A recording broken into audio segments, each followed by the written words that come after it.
I'm Travis Brown, founder and CEO of Mojo Up Marketing and Media, and this is my podcast where I talk to the most successful Black and brown business executives who've broken through the barriers of today's business culture.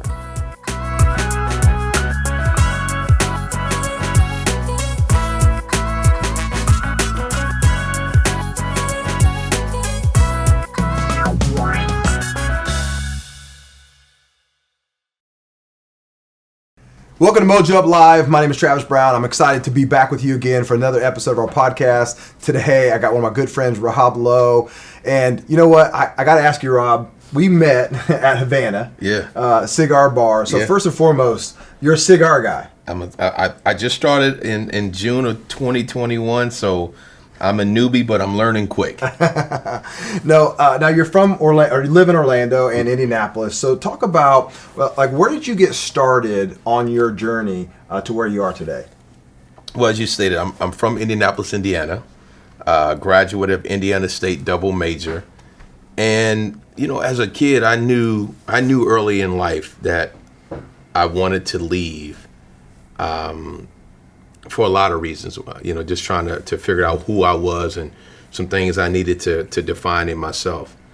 And so I lived in probably 10 cities around the country. And then I landed in Orlando back in 2009.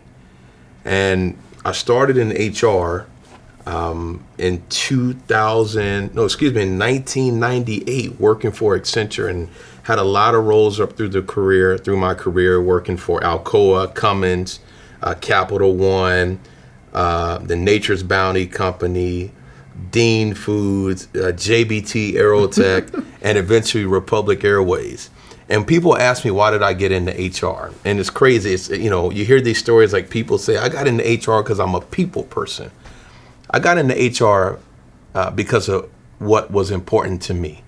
So prior to going to grad school, I thought I was going to either be a civil rights attorney, a political activist, or a politician, right? Okay. I was going to be a civil rights activist, a politician, or an attorney. And what I decided was, one, I didn't want to chase ambulances as an attorney. Two, I had way too much fun in college to be a politician. I probably couldn't make everything go away. And three, as a civil rights activist, I had to be sure what it is I was being an activist about, and I believed it. And then I had a job, and it taught me early in my career, I knew I wanted to be in a role that allowed me to be the gatekeeper of fairness. And so I said, what job, if I go into this corporate world, would enable me to be the gatekeeper of fairness and to make sure that those that did not have a voice had a voice? And I chose human resources. That's interesting, because I never looked at that position that way and that verbiage and never just really unpacked what HR is and what it should be. But that makes so much sense. And I guess I got to ask, I see you as a leader. In our relationship, I meet you when you're at the top of your game, right? But what was the hard lesson that you had to go through at the bottom of the game that just made you go, I don't know if I can get past this. I don't know if I'm going to get to this spot. Because we see Rob today. Yeah. He's a leader. He's innovative. He's great with people. Take me back. Man, golly, that's a good one, Travis. What would I say was the hard lesson? One is influence is much more effective than power. Because power only lasts until the person or the group no longer fears the power that's present. Influence tends to go further. And so I had to learn early in my career not to leverage my title or my role, but leverage my ability to engage and influence. That's one. The second thing I had to learn early in my career is that Rome wasn't built overnight. And regardless of what I felt and what I saw, I had to bring other people along on the journey. And sometimes you ask for permission, and other times you ask for forgiveness. And knowing the difference between the two is really critical in being able to be successful in driving change a sustainable change, because anybody can drive change, but sustainable change is what you're looking for. When we jump into the HR role, I think we're growing, but as black and brown men, I don't feel like there's a lot of you in this role. Yeah. What is that like to kind of be in this role of, I don't want to say the only, but a rare few, and what are the obstacles that you're overcoming even today in this role? I'll tell you what, in the role that I'm in today, I walked into the organization, and I'm grateful that, I had a boss who saw something and he had a vision about what he wanted. So that I'm very grateful for. And he was very honest about, we want to take diversity, not just in the company to new levels, but we also want to take aviation into the inner city, into the four corners of the state, of the country, into communities that maybe historically have been left out of the conversation. But when I joined the company, I did research, and I went and looked at all the other regional airlines, and I looked at everyone's webpage, and no one had anybody who looked like me on their leadership teams. And then I went and looked at some of the other airlines, and I said, there's no one in this role that looks like me on any of them. And so with that, I knew I had a huge responsibility. Because if you go back to what I said earlier, I wanted to have a voice for those that didn't have a voice. And I understood now that to whom much is given, much is required. And so I took this opportunity to come and learn the business, learn the industry, but figure out what voices need to be heard and what's the best way to and bring those voices to life. When it comes to HR, you talked about being a gatekeeper. How is HR changing in today's involvement? Because you see chief people officers, you see HR, you see DEI, you see, then you see some of the traditional stuff. Like, how is the role of an HR leader really evolving in today's game? Man, that's a really good question. I would tell any HR professional who started in their career is, if you're looking for the role that's about touchy-feely people, you'll get that the first year or two. After that, you have to evolve and understand what's the business.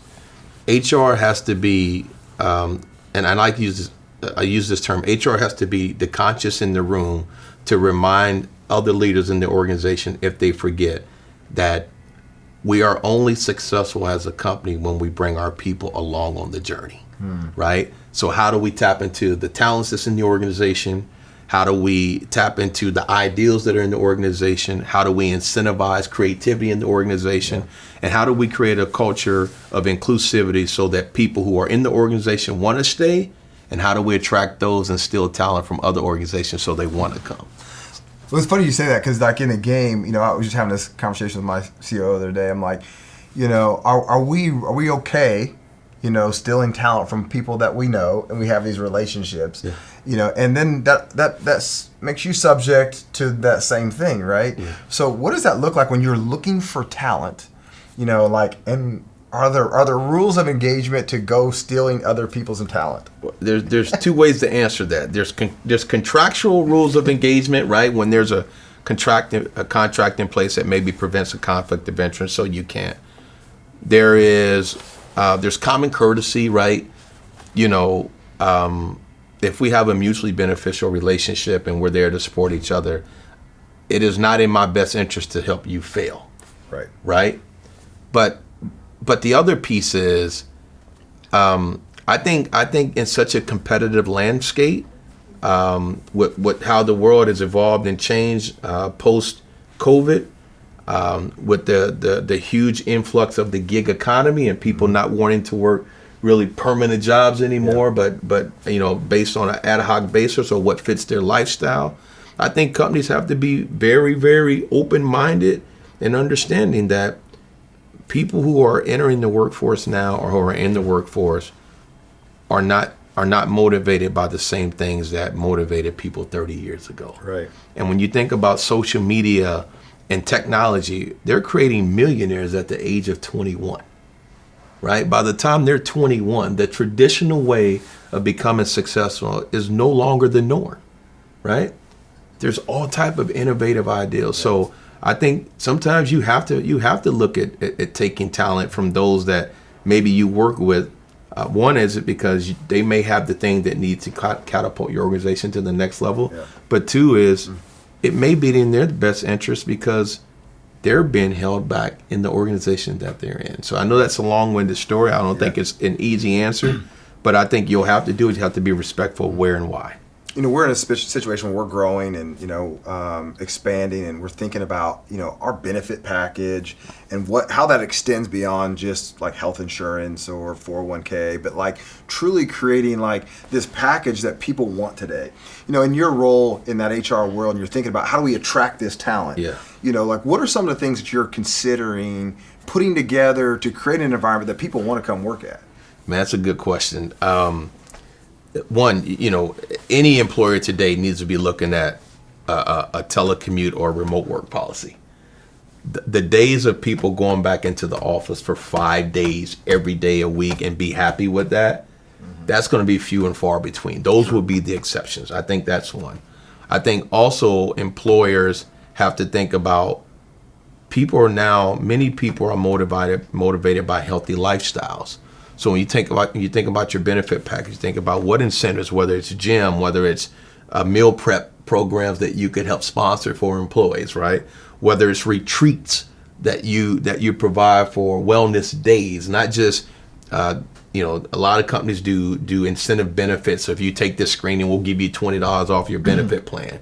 But I think you go a step further. Like how do you motivate an employee to not only want to come to work, but also to feel like that we think about their entire wellness. I think it's the companies that do that really well will be ahead of the game in attracting and retaining people.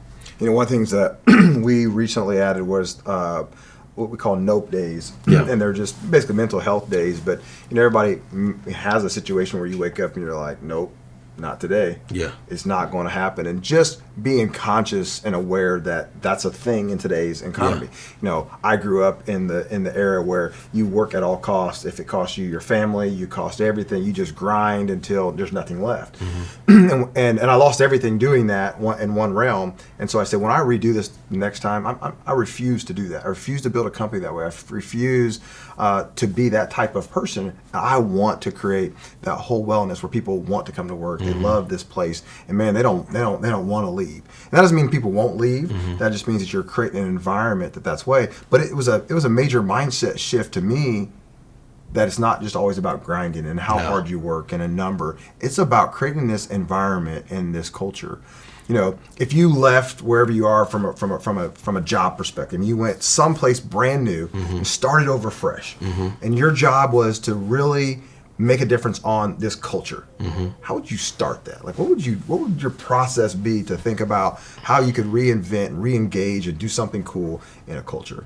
Well, let me go back to that one thought, and I'm gonna answer your question. The other thing about benefits, I encourage every employer today to have a well-defined mental wellness benefit program.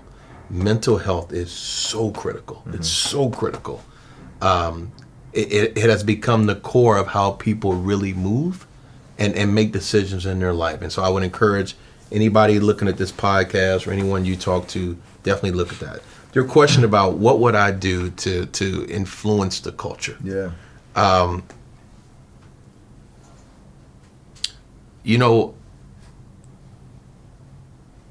When I talk to organizations and when I talk to people and they ask me, Rod, what would you do next? And I'd say the first thing I would always ask the question is, do I have to convince the leaders of what the culture should be? Or would you just need me to implement the plan so the culture can come to fruition? But if I have to convince leaders of what the culture should be, right, then that's a bigger problem. Because if we have leaders that don't know what the culture should be, and they haven't bought into it, you can never manifest it through the organization. And so the first thing I would say is I would do that, but I would definitely encourage leaders, anybody who's watching these videos, when you think about the company that you work for and the culture you want to have, ask yourself, are there any leaders in your organization that are barriers to having that culture manifest throughout the organization? If you have leaders in the organization in roles and they are not modeling the desired culture, you can never ever have the culture you intend. Can that not be learned? It can be. It absolutely, but there has to be a commitment to drive it. Sometimes results get in the way.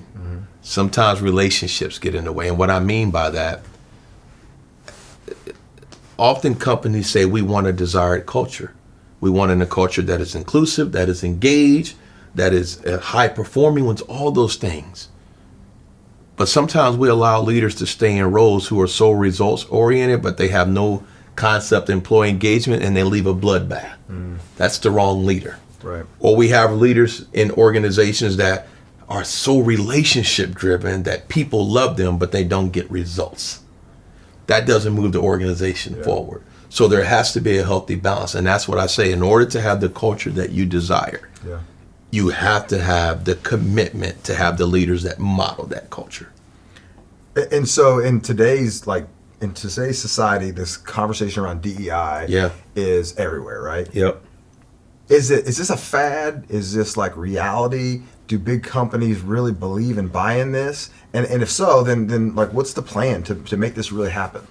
You know, I don't think it's a fad. I think it started probably over 30 years ago, and it's constantly evolved. Now, there are trends that happen within the DEI space, right? And things that are evolving, and different companies are at different stages of their journey. But what I will tell you is over the last 10 years, there's been a very conscious effort for most progressive companies to have DEI.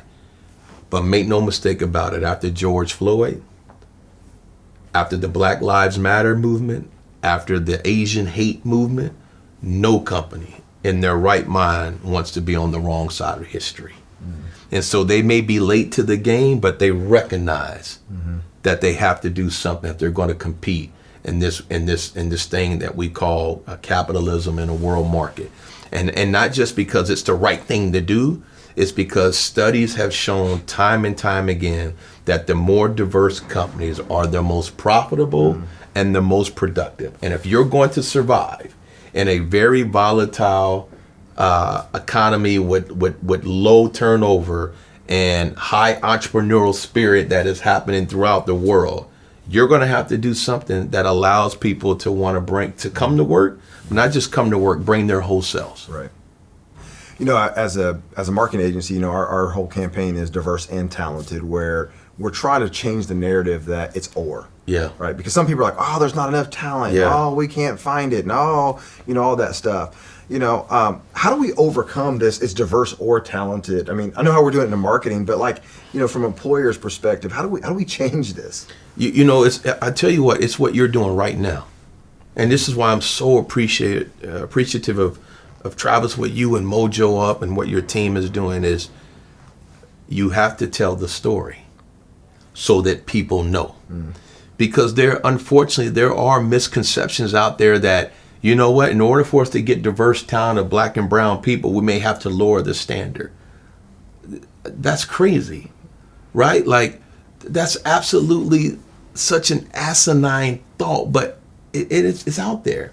And so when people see the caliber of work of what Mojo does, and they see behind the camera the staff that you have, and then you bring leaders on who are having, you know, such phenomenal careers and driving such impactful change in their organization, the light bulb will eventually go off and be like, why are we missing out on that talent? Right. And that's the key. And then for leaders who are looking at this podcast, who are diverse leaders, a young pilot said something in an interview that Travis captured. Yep. And this young pilot said, if you get a chance to go out to our website and find this interview, what she said is, don't ever walk out of the room that you deserve the right to be in. Yep. When she said that, you could have cut the interview off. We were done. Right. She said, don't ever walk out of a room that you earn the right to be in.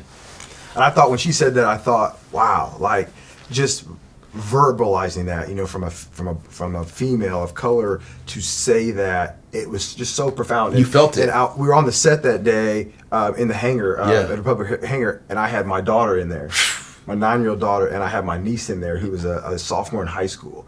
And it was like, I just remember looking at him like, you heard that, right? Like, you got that.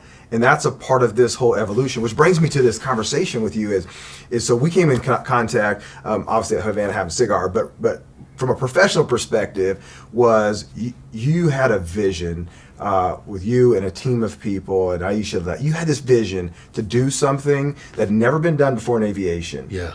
Talk about this.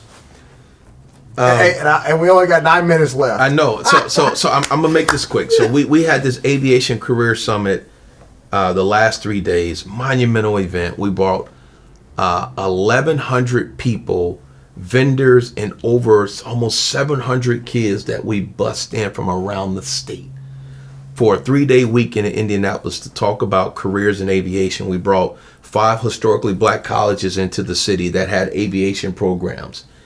And how it came about really was a concept that Aisha had, and she pitched to me, even before I hired her. She pitched it to me at the cigar bar that I met you.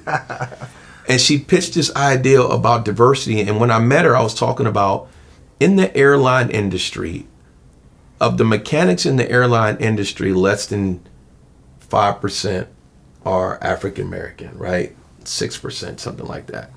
Less than 10% are females. When we talk about pilots, 86% of pilots are white males. Less than 2% are black. Less than 6%, 7% are Latino. And less than 7% are women. When you combine women and minorities together, they only account for just over 14% of total population of pilots. But they account for 70% of the general population. Now you think about that number, and when I thought about that and I saw the numbers, then I was telling Aisha that, and what she shared with me was, people are going about it wrong. One, you got to get to them sooner. And then you got to bring them to a place where they can see not only what they can be, where they can be it, and how they can get there. And so that's why we brought the schools, we brought the employers, and then we brought the people in the jobs. And when we talk about DEI and the impact that it has or it can have, to see the eyes of a kid who's 15, 16, 12, get inside the cockpit of a plane at a flight school to start to dream at that moment that this can be me. There were kids that walked through one of our jets who had never been on a plane in their life. And I knew then that was intentional. That was intentional. That 3-day weekend will have a lasting impact on generations to come because we sowed seeds. Someone else may come and water it, but it will grow. And when I say it's never been done before, because this isn't happening in other states right now. It's never happened. So what's the vision to take it beyond Indiana? Because obviously we're here in Indianapolis, it's dope, but what's the idea to potentially make this bigger? Well, there's 2 things, and I have to give you credit for this. One is our goal is to go partner with other airlines who have offices or corporate offices in other states and say, look, you should do this in that state because it benefits all of us. Remember, there's a shortage of critical jobs or critical applicants in the airline industry. So we're all suffering from it. The only way we fix that is we got to go create a pipeline across the country. The second thing is we need organizations like Mojo Up. When we reached out to you, Travis, and we heard about the work that Mojo Up did, and we heard about it, and we said, look, you got to go, talk to this guy. It's a minority-owned business, but they're good. And we met you, and you talked about, well, these are my clients, and then you showed us some stuff.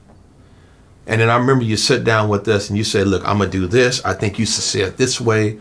I think you should shoot the video here. This is the group of people. And it hit me at that moment. I said, man, he understands not only the message, but the audience. That's the most important point. There were other agencies that probably could have crafted a message if we gave it to them. But if they didn't understand the audience, right, their message would never resonate the same. And I can't begin to thank you, because after the event, I had people walk up to me and they said, "You're the guy I saw in the video, either on the commercial on TV that they ran on the news, or whether it was in the Jumbotron in Lucas Oil Stadium, or I saw you on the website. But the message that you took from all of our interviews and the segment that you put together, it clearly resonated, because 1,100 people came and did something that had never been done before."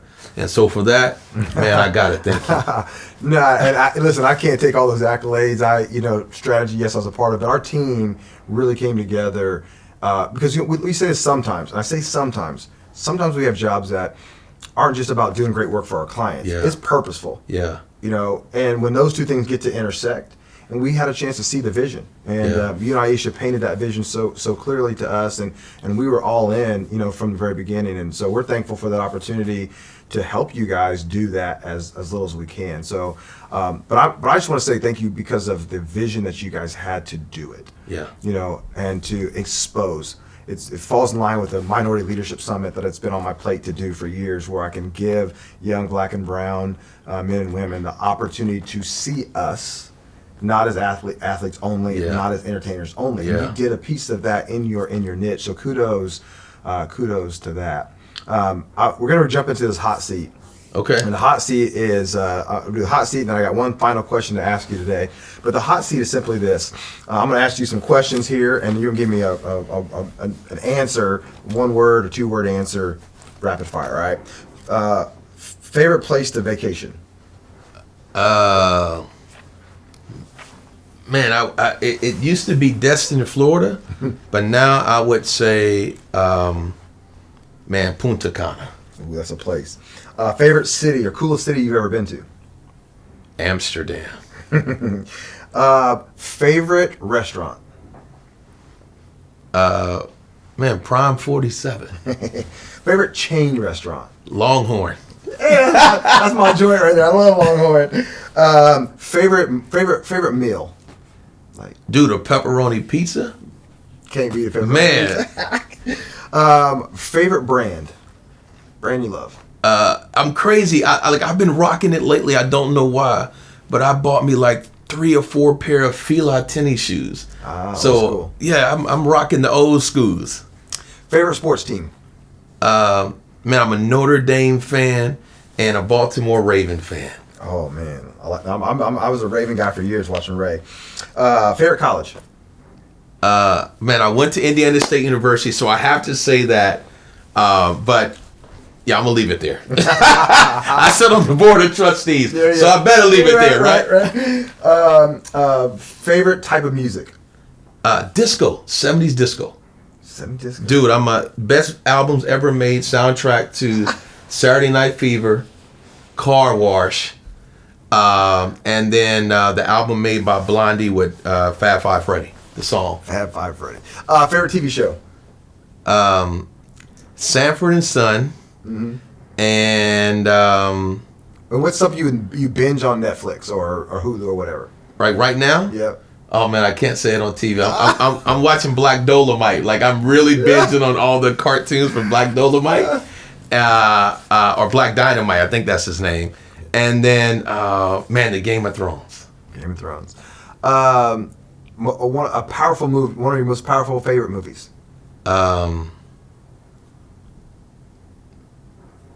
Probably. You hit me with that one, because there's a couple that just touch you, man. The one with Denzel, Glory, the military movie, and then Morgan Freeman's got a couple of them in there. That when I think about it, really is. I love characters. I love movies that show people that will go against insurmountable odds, and not just for themselves. They will pick up and take the mantle and put other people on their back, and be like, I'll do it for them. Like those type of movies, I gravitate towards. Nonprofit you love to support. Nonprofit. Oh man, thank God. I hope to do this one day. One is the Make-A-Wish Foundation and St. Jude's Hospital. One of my goals in life is to be able to sponsor a Make-A-Wish for an entire family. Just personally, I just want to be able to do it. Indiana Wish is the Indiana version of that. You sit on their board. Okay. Same as Make-A-Wish, but just local, just as a plant the seed right there. Okay. So my final question to you is: there's going to come a time when you have numbers on both sides of your dash. What do you want them to say about Rob Lowe? That's easy. I don't want to be remembered for how great of an HR person I was. I don't want to be remembered for the philanthropy work that I did.